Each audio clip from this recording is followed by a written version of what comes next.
வணக்கம் நேர்களே, நான் உங்கள் ஆஸ்ட்ரோ பூர்ணா, எண்கணித ஜோதிடம் மற்றும் ஆன்மீக பரிகார ஆராய்ச்சியாளர். இன்னைக்கு நம்ம குரு வக்ர பலன்களை பற்றி பார்த்துட்டு வந்துட்டு இருக்கோம். அதனுடைய வரிசையில் மகர ராசி அன்பர்களுக்கு குரு வக்ர நிலை அடையும் போது என்ன மாதிரியான ஒரு மாற்றங்கள் உங்களுக்கு கிடைக்கக்கூடிய பலன்களை பற்றி நம்ம இந்த பதிவில் தெளிவாக பார்க்க போகிறோம். இந்த மகர ராசி அன்பர்களுக்கு குரு பகவான் மே மாதம் 5ஆம் இடமான ரிஷப ராசிக்கு பயிற்சியாகி வந்தாச்சு. அதாவது 2024 மே மாதம் ரிஷப ராசிக்கு பயிற்சியாகி வந்தாச்சு. மகர ராசி என்பர்களுக்கு ராசியிலிருந்து 5ஆம் இடத்திற்கு வந்தாச்சு. மகர ராசி என்பர்களுக்கு அவர் யாரு, குரு பகவான் யாரு அப்படின்னு பார்க்கும்போது உபஜய ஸ்தானாதிபதி. அதாவது முயற்சி என்ன செய்தாலும் அதை ஒரு சக்சஸ்ஃபுல்லாக முடிக்கக்கூடியவர்கள். எப்போதுமே மகர ராசி என்பர்களுக்கு எப்போதுமே வாழ்க்கையில் பார்த்தீங்கன்னா அவர்களுடைய முயற்சிகள் எப்போதுமே வெற்றி பெற்று தான் இருக்கும். இதனால் வரைக்கும் தோற்றதே கிடையாது. ஏன்னா உங்களுடைய முயற்சி ஸ்தான அதிபதி அந்த குரு பகவான். குரு இருக்க எதை கவலை. அதனால மகர ராசி அன்பர்களுக்கு ஒரு நல்ல வாழ்க்கையில அந்த ஒரு கிடைத்த வரம்னு பார்த்தோம்னா அந்த குரு பகவான் முயற்சி ஸ்தான அதிபதியா இருக்கக்கூடியவர்.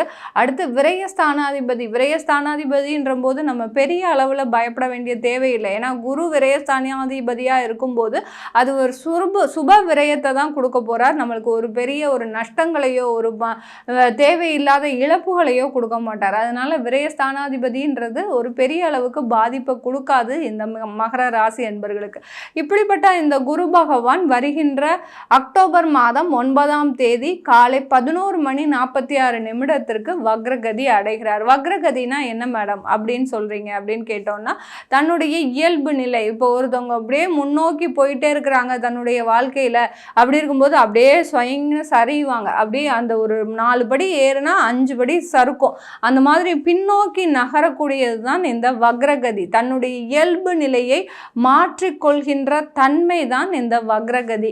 இந்த வக்ரகதி அடையும் போது அந்த சுப கிரகம் குரு பகவான் பார்த்தீங்கன்னா கிரகங்களுக்கு எல்லாத்துக்குமே ராஜ கிரகம்.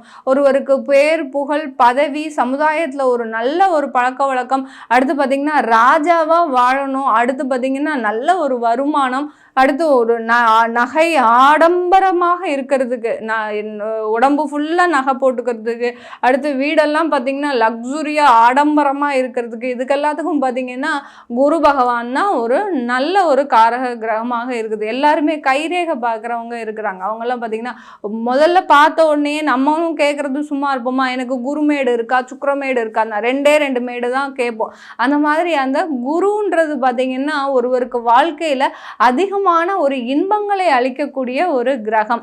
சுக்கிரன் அதுக்கு அடுத்த மாதிரியான ஒரு கிரகம். அப்படிப்பட்ட அந்த சுப கிரகம் வக்ரகதி அடையும் போதே எல்லாருக்குமே ஒரு பயம் இருக்கும். இந்த குரு வக்ரகதி அடையிறதுனால தான் ஒரு 3 மாசத்துக்கு முன்னாடியே தங்கத்தினுடைய விலை எல்லாமே குறைய ஆரம்பிச்சாச்சு. இப்போ வக்ரகதி அடையும் போதும் பார்த்தீங்கன்னா அப்படியே கொஞ்சம் கொஞ்சமாக குறைய ஆரம்பிச்சிடும். அதனால அந்த தங்கத்தினுடைய அளவு மதிப்பும் ஏறுவதற்கும் இறங்குவதற்கும் இந்த குருவுடைய காரக கிரகம் தான் முக்கியமான ஒன்றாக இருக்கு. இப்படி ஒவ்வொருத்தருடைய வாழ்க்கையிலும் ஒரு திருமணம் ஆகட்டும், திருமணம் நடக்கணும்னா நம்ம முதல்ல பார்க்க வேண்டியது குரு பார்வை இருக்கா சொல்லுங்க அப்படின்னு தான் சொல்லுவாங்க. அடுத்து குழந்தை பேரு வாக்கியம் வேணும்னா குழந்தை பேருக்கு குருவோடைய பார்வை இருக்கா பாருங்க அப்படின்னு, குரு எங்க இருக்கிறாரு பாருங்க. இப்படி ஒவ்வொருடைய வாழ்க்கையில ஒரு சுப நிகழ்ச்சிகள் எல்லாமே நடக்கிறதுக்கு காரணகர்த்தாவாக இருக்கக்கூடிய ஒரு கிரகம் அந்த குரு கிரகம் தான். அந்த கிரகமாகப்பட்டது வக்ரகதி அடையும் போது பாவத்தன்மையை பெறுகிறது. பாவத்தன்மையை பெறும்போது என்ன மாதிரி பாவத்தன்மைனா என்னது அப்படின்னு பார்க்கும்போது அது கெடு பலன்களை கொடுக்கக்கூடிய ஒரு கிரகமாக மாற்றப்படுகிறது. தன்னுடைய தன்மையை இழக்கிறது, சுபத்தன்மையை இழக்கிறது. நான் என்னால் இந்த நல்ல விஷயங்கள்லாம் சுப நிகழ்ச்சிகள்லாம் செய்ய முடியாது, உங்களுக்கு சில கெடு பலன்களை கொடுக்கறதுக்கு நான் தயாராகிட்டு இருக்கேன் அப்படின்ற மாதிரி தான் உங்களுக்கு அந்த குருவாகப்பட்டவர் ஒரு சுபத்தன்மையை இழந்து பாவத்தன்மையை பெறுகிறது. இது நல்லதா? இந்த மாதிரியான டயத்தில் இந்த 4 மாதங்கள் இது எப்போ அடைகிறாரு அப்படின்போது அக்டோபர் மாதம் 9ஆம் தேதி வக்ரகதி அடைகிறார். எப்போ நிவர்த்தி ஆகிறாரு அப்படின்னு பார்க்கும்போது 2025 பிப்ரவரி மாதம் 4ஆம் தேதி மதியம் 2:30 அளவில் அவர் வக்ரகதியிலிருந்து இயல்பு நிலைக்கு திரும்புகிறார். இப்படி வக்ரகதியில் இருக்கும்போது பார்த்தீங்கன்னா அவருடைய நட்சத்திர பாதம் பார்த்தீங்கன்னா அக்டோபர் மாதத்துல மிருகஷீரிடம் 2ஆம் பாதத்துல இருக்கிறவர் வக்ர நிவர்த்தி அடையும் போது பிப்ரவரி மாதம் ரோஹிணி நட்சத்திரம் 3ஆம் பாதத்திற்கு வர்றார். இப்படி 4 நட்சத்திர பாதங்களை பின்னோக்கி நகர்ந்து வரார் இந்த குரு பகவான். இப்படி நகர்ந்து வரும்போது இந்த மகர ராசி அன்பர்களுக்கு 5ஆம் இடத்துல அந்த குரு பகவான் தன்னுடைய வக்ர நிலையை அடைய போகிறார். இது இந்த மகர ராசி அன்பர்களுக்கு நல்ல பலன்களை கொடுக்குமா அப்படின்னு பார்த்தோம்னா, அவர் வக்ரகதி அடைந்து வரும்போது அவர் 4ஆம் இடத்தை தான் அவர் ஆக்டிவேட் பண்ண போறார். அதனால இந்த மகர ராசி என்பர்கள் பெரிய அளவில் பாதிக்கப்பட மாட்டாங்க.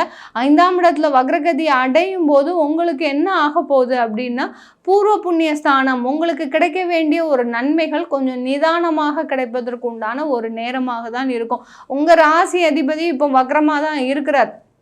நவம்பர் 15 வரைக்கும் அந்த ராசி அதிபதி வக்ரகதியாக இருக்கிறதுனால உங்களுக்கு அந்த எல்லா கிரகங்களும் சில கிட்டத்தட்ட இந்த மாதத்தில் பார்த்திங்கன்னா இந்த 4 மாதத்துக்குள்ள ராகு, கேது, சனி, குரு இந்த 4 கிரகங்களும் வக்ர நிலையிலேயே இருக்கிறதுனால எல்லாமே போட்டுட்டு உங்களுக்கு தன்னுடைய இயல்பு நிலையை மாற்றி செய்யும் போது ஒருத்தர் நல்லது கொடுத்தாலும் ஒருத்தர் கெடுதல் பலன்களை கொடுக்க போகிறார், ஒருத்தர் கெடு பலன்களை கொடுத்தாலும் ஒருத்தர் நல்ல பலன்களை தான் கொடுக்க போகிறார். அதனால மகர ராசி என்பர்கள் ரொம்ப பெரிய அளவில் பயப்பட வேண்டிய தேவையில்லை. ஏன் இந்த மகர ராசி என்பர்களுக்கு மட்டும் நான் இப்படி சொல்கிறேன் அப்படின்னா, எல்லோருக்குமே ஒரு இனம் புரியாத ஒரு பயம். ஏன்னா 7.5 சனி நாங்கள் இன்னும் முடிக்கவே இல்லை மேடம், எங்களை காட்டுன்னு காட்டுற சனி பகவான், எங்களால் மீளவே முடியல, எங்களால் அதுலேருந்து மீண்டு வர முடியல.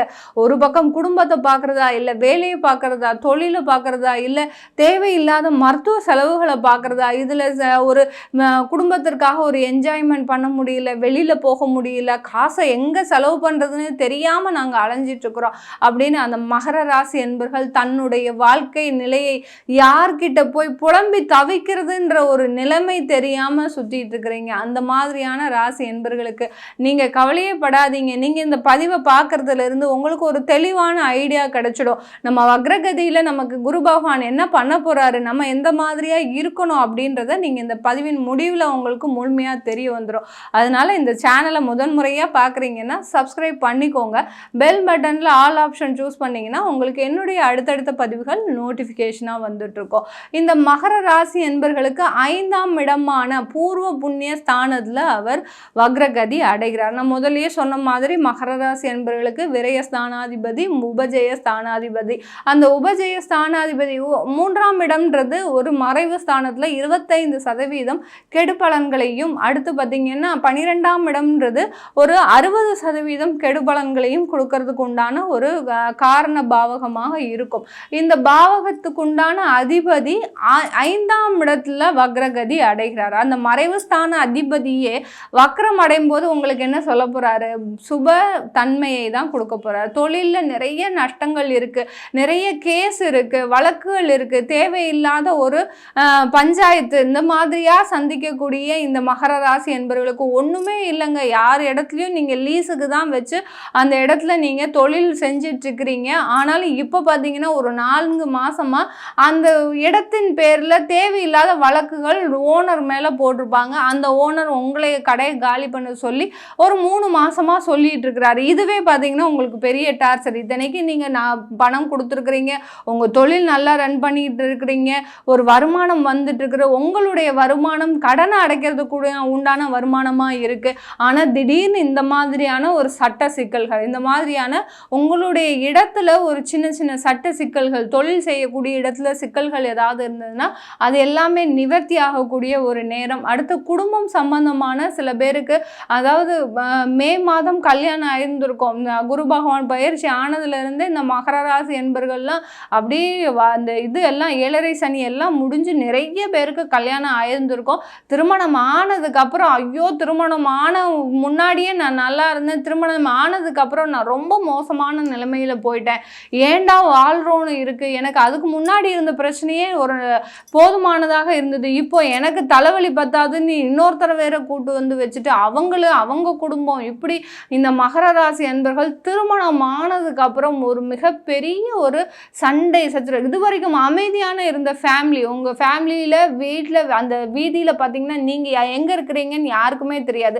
என்னைக்கு திருமணம் ஆச்சோ, ஓ இந்த பையனுக்கு தான் கல்யாணம் ஆயிருக்குது, இந்த பொண்ணுக்கு தான் கல்யாணம் ஆயிருக்குன்றது ஊருக்கே தெரியும் அளவுக்கு அந்த சண்டை சச்சரவுகள் இப்படியெல்லாம் அந்த ஒரு பாடாப்படுத்துகிற அளவுக்கு இந்த மகர ராசி என்பவர்களுக்கு திருமண உறவுல ஒரு கசப்பான தன்மைகள், கணவன் மனைவி அந்யோன்யம்ன்றது எங்கேயுமே இல்லை. மகர ராசி என்பவர்களுக்கு ஒருத்தர் ஒன்று பேச, இன்னொருத்தர் இன்னொரு பேச, இந்த மாதிரியான ஈகோ ப்ராப்ளம்ஸ்லேயே நிறைய இருந்துக்கிட்டே இருக்கும் மகர ராசி என்பவர்களுக்கு கடந்த மாதத்துலலாம். இது எல்லாமே நிவர்த்தி ஆகக்கூடிய ஒரு நேரங்க. உங்களுக்கு அந்த சுகஸ்தானாதிபதியை நோக்கி நகர்வதனால இந்த குரு பகவான் உங்களுக்கு தேவையான ஒரு மகிழ்ச்சியான செய்திகள் வருவதற்கும், அடுத்து சுப நிகழ்ச்சிகள் நடப்பதற்கும், சில திருமணமானவர்களுக்கு குழந்தை பாக்கியம் இல்லாமல் ரொம்ப அவமானப்பட்டிருப்பீங்க, ரொம்ப அசிங்கப்பட்டிருப்பீங்க, மனதளவில் நொந்து போய் இருக்கக்கூடிய இந்த மகர ராசி என்பவர்களுக்கு. ஏன்னா உங்களுக்கு 7.5 சனியின் ஆரம்பத்திலேயே உங்களுக்கு திருமணம் ஆயிடுச்சு. கிட்டத்தட்ட ஒரு 1.5 வருஷத்துக்கு மேலாக அந்த குழந்தை பாக்கியம் இல்லாததுனால நீங்கள் மிகப்பெரிய அளவில் மன உளைச்சலுக்கு ஆளாகி இருக்கீங்க. அது எல்லாமே நிவர்த்தி ஆகக்கூடிய நேரம். ஏன்னா குழந்தை பாக்கியம்ன்றது 5ஆம் இடம், அங்கே குரு பகவானே இருக்கிறார். அதனால அந்த காரகபாவ நாஸ்தினால உங்களுக்கு அந்த குரு பாக்கியம், அதாவது குழந்தை பாக்கியம் இல்லை. இப்போ மருத்துவ ஆலோசனையின் பேரில் உங்களுக்கு குழந்தை பாக்கியம் கிடைப்பதற்கு உண்டான ஒரு சிறந்த நேரமாக இருக்குது. அதனால் யார் யாருக்கெல்லாம் குழந்தை பாக்கியம் இல்லைன்னு நினைக்கிறீங்களோ கண்டிப்பாக மருத்துவ ஆலோசனை பெற்றுக்கோங்க. உங்களுக்கு இந்த 4 மாதம் ஒரு சிறப்பான ஒரு நேரமாக இருக்க போது. இந்த காலகட்டத்தில் பெண்களாகப்பட்டவர்கள், மகர ராசி பெண்களாகப்பட்டவர், உங்களுடைய உள் மனசில் ஒரு நிறைய ஏக்கங்கள் இருக்குது. இதை சாதிச்சிட முடியுமா நம்மளால், நம்ம குடும்பத்தினால இந்த ஒரு சாதனைகள்லாம் செய்ய முடியுமா, என்னங்க பெரிய சாதனை உங்கள் மனசில் இருக்குது, ஒரு வீடு கட்டணும், இழந்த நகையை மீட்டெடுக்கணும், இந்த மாதிரியான ஒரு சாதனைகள் தான் நீங்கள் பெரிய அளவில் வச்சுருக்கிறீங்க. அதெல்லாம் செய்ய மாட்டார் அந்த குரு பகவான். கண்டிப்பாக உங்களுக்கு அதற்கு உண்டான ஒரு கண்ணை திறக்க தான் போகிறாரு.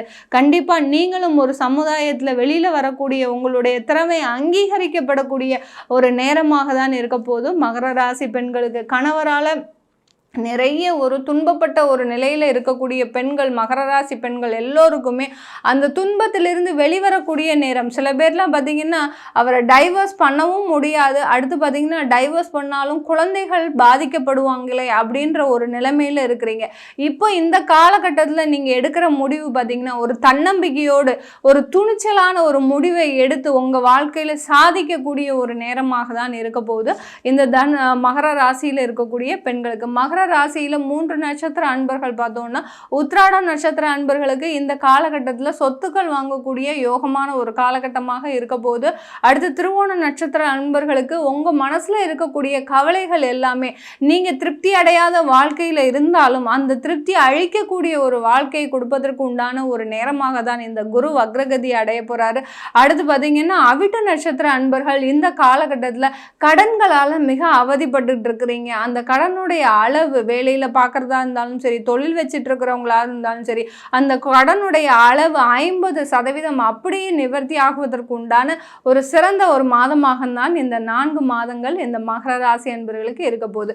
நம்ம இது எல்லாமே கோச்சார நிலவரப்படி பலன்கள் சொல்லியிருக்கிறோம். உங்களுடைய சுய ஜாதகத்தில் குரு வக்ரமே அடைந்திருக்கிறாரு அப்படின்ற போது உங்களுக்கு 200% முழுமையான பலனை கொடுக்க போறாரு. இல்லை இயல்பு நிலையில் இருக்கிறாருன்னா ஒரு 100%க்கும் குறைவாக ஒரு பலன்களை தான் கண்டிப்பாக கொடுக்க போறாரு. அதை தெரிஞ்சுக்கணும் விருப்பப்படுறவங்களும், உங்களுக்கு ஜாதகம் இல்லை, திருமண முயற்சிக்காக ஜாதகம் எழுதணும் அப்படின்னு நினைக்கிறவங்களும், உங்களுடைய பிறந்த குழந்தைகளுக்கு ஜாதகம் எழுதணும்னு நினைக்கிறவங்களும், உங்கள் குழந்தைகளுக்கு நியூமராலஜி படி பேர் வைக்கணும் அப்படின்னு நினைக்கிறவங்களும் கீழே இருக்கிற நம்பருக்கு வாட்ஸ்அப்பில் அப்பாயின்மெண்ட் வாங்கிக்கிட்டு நீங்கள் என்கிட்ட கன்சல்ட் பண்ணிக்கலாம். உங்களிடமிருந்து விடைபெறுவது உங்கள் ஆஸ்ட்ரோ பூர்ணா. நன்றி, வணக்கம்.